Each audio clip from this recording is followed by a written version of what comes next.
Hello, everyone. How we doing tonight? Small crowd, as you said, Emil. Tight. All right. Can you just confirm you can see my screen? Making sure I'm recording in here, like old times. Yes, sir. Yes, sir. Only difference is now it's in English since they are recorded. Thinking of maybe just switching to only recording, but we'll have to see. Looking at price, very simple, right? We traded into all-time highs. Same thing we were looking at yesterday, continuation to the upside, right? Yesterday, we looked at this high, how we induced it on Monday was going to go in the same direction on Tuesday. And what happened on Wednesday? Well, same thing, right? Close very aggressively through previous day high and induce all-time highs in this very specific case. And we had a beautiful run to the upside today. So definitely very clear direction when you are trading at all-time highs. It's always the same thing, right? It's bullish until proven otherwise, until we form structure that can tell me I can look for retracements lower. Let me go in replay mode here so that we don't have to look at this specifically. And I'll remove my 10 a.m. and 2 p.m. candle open for the moment. In terms of power of three, not the cleanest, but the highest probability, right? When we are very trending, we are going to form the low instantly upon open. Discussing pretty much we're going to form the low during the Asian range before midnight, and that forms the highest probability trending day. This is a sign that we are going to be trending today, a little bit like we've seen the rest of the week, right? Repetition of the same thing. Now today we had news. Let me just go back and check the specific time, because there was Powell speaking in the afternoon, yes, at 1:45. You also had PMI in the morning at 10 a.m.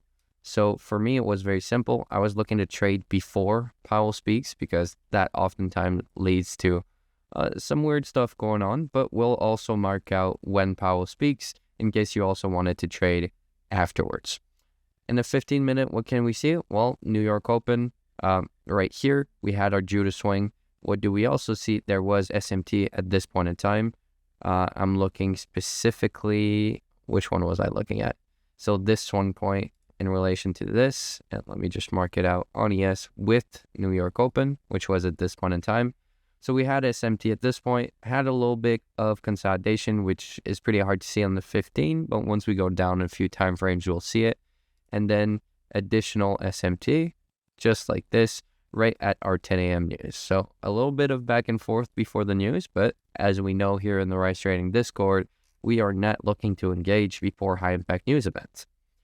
This point in time, as we said, we are bullish. So what do you need? Well, you need a Judah swing lower, confirmed through SMT. What did you have at the specific time of the news, 10 a.m., open low, SMT at this. We can also go a little easier if you guys prefer and look at these swing points. Actually, this is the wrong swing point. So let's look at these. There we go. Just so we have a bunch of higher time frame SMT, right? But looking at lower time frame SMT, in this case, just local recent SMT, you have a beautiful SMT leg. Now looking at this, what else do you need right afterwards? Well, I need a breaker block. First breaker block to form in line with my direction, overlapping PD array, you have your unicorn.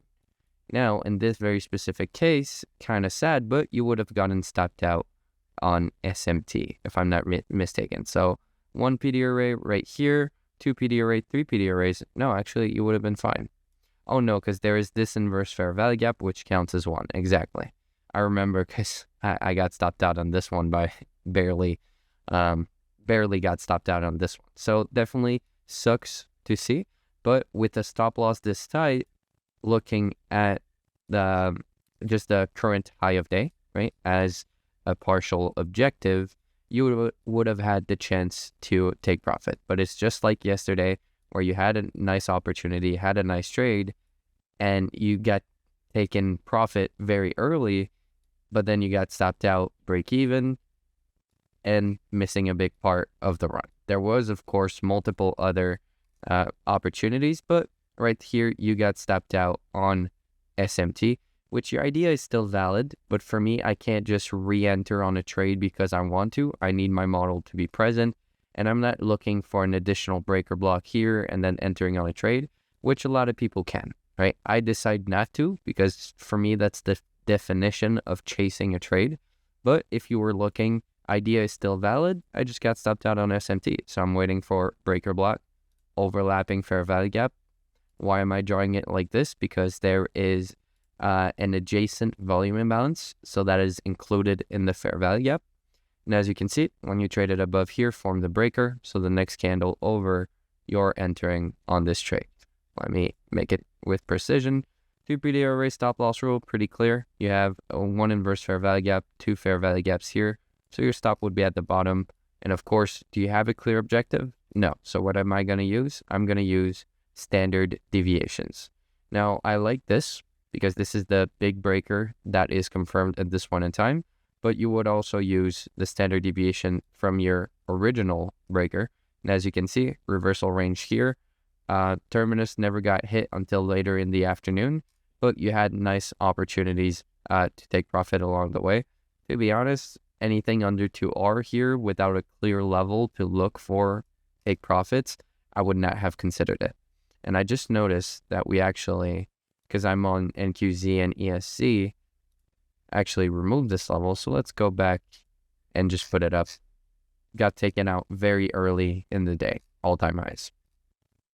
So definitely not too interesting in the morning in terms of result, right? If we don't look at the result, you have a beautiful setup, gives you 2.22R, sure, but kind of sucks you got stopped out here. And then the following opportunity just wasn't good enough for me to take a trade on.